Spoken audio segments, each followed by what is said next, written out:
জোর দেওয়া হয়েছে তার অন্যতম নির্ভরতা কিন্তু এই প্রজেক্ট, যেটা মধ্য দিয়ে আমরা একটা অটোমেশনে পৌঁছাতে পারবো এবং আমাদের যে ট্যাক্স বেসটাকে আমরা সম্প্রসারিত করছি সেটা সাকসেসফুলি আমরা সেখান থেকে রাজস্ব সংগ্রহ করতে পারবো। সুতরাং এই প্রজেক্টের সাফল্যের উপরে আগামী দিনে এই বাজেট এবং পরবর্তী বাজেটগুলোর সাফল্য অনেকাংশে নির্ভর করছে।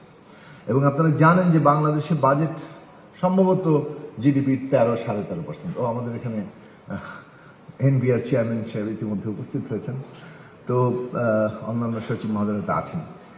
তো এই যে মাত্র 13.5% জিডিপির বাজেট, বাংলাদেশের 18-20 কোটি মানুষের দেশে বাজেট যদি এতটুকুই হয়, এবং যেখানে ধরুন একটা উদাহরণ দিয়ে আমরা দাবি করি যে 5% জিডিপি হবে শিক্ষায়, 5% হবে স্বাস্থ্যে, তো 10% তো এখানেই চলে গেল, আর 3.5% দিয়ে আমরা পুরো দেশ চালাবো। তো এই বাজেটের আকার কিন্তু আরো বড় হওয়া উচিত এবং এইবারই হওয়া উচিত ছিল, কিন্তু সামর্থ্য যা, বিদ্যমান বাস্তবতা যা, সেটা দিয়ে কিন্তু আমাদের বাজেটটা তৈরি করতে হয়েছে। ফলে এই যে এই প্রজেক্টের সাফল্য অটোমেশনের উপরে নির্ভর করছে আগামী দিনে আমাদের অভ্যন্তরীণ আয় কত প্রসারিত হবে এবং আমরা আসলে আমাদের বাজেটের লক্ষ্যমাত্রা কত। সেই একই রকম বিষয় অডিটর জেনারেল অফিসের ক্ষেত্রেও, কারণ হিসাবের বিষয়টি অত্যন্ত গুরুত্বপূর্ণ।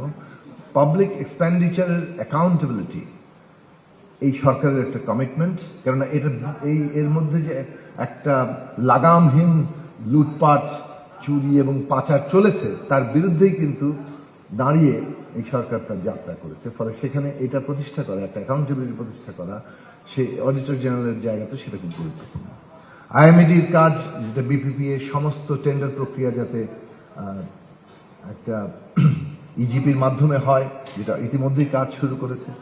আমাদের ব্যুরো অফ স্ট্যাটিস্টিক্স, তথ্য যে নির্ভরযোগ্য হতে হবে সেটা আমরা ইতিমধ্যেই সরকার তার অঙ্গীকার ঘোষণা করেছে। কোনো তথ্যকে ম্যানিপুলেট করা যাবে না, এবং সেই তথ্য যদি সত্যিকার তথ্য হতে হয় তাহলে তথ্য যেখান থেকে আসে উপাত্তের উপর নির্ভর করে সেই উপাত্ত সংগ্রহটাকে একটা স্বচ্ছ এবং যথাসম্ভব নির্ভরযোগ্য করতে হবে, এবং সেটার জন্য যত ধরনের প্রযুক্তিগত অ্যাডভান্সমেন্ট তৈরি হয়েছে সেগুলোর কাজে লাগাতে হবে, এবং সেই অনুযায়ী ব্যুরো অফ স্ট্যাটিস্টিক্সকে নতুন করে সাজানো হচ্ছে।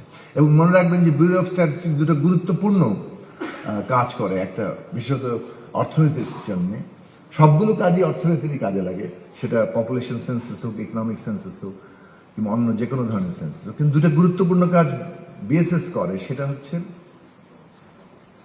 বিবিএস করে। একটা হচ্ছে ইনফ্লেশনের মেজার করে, একটা হচ্ছে জিডিপি ক্যালকুলেশন করে। এবং এই দুটো জিনিসই আগামী দিনগুলোর জন্য খুব গুরুত্বপূর্ণ।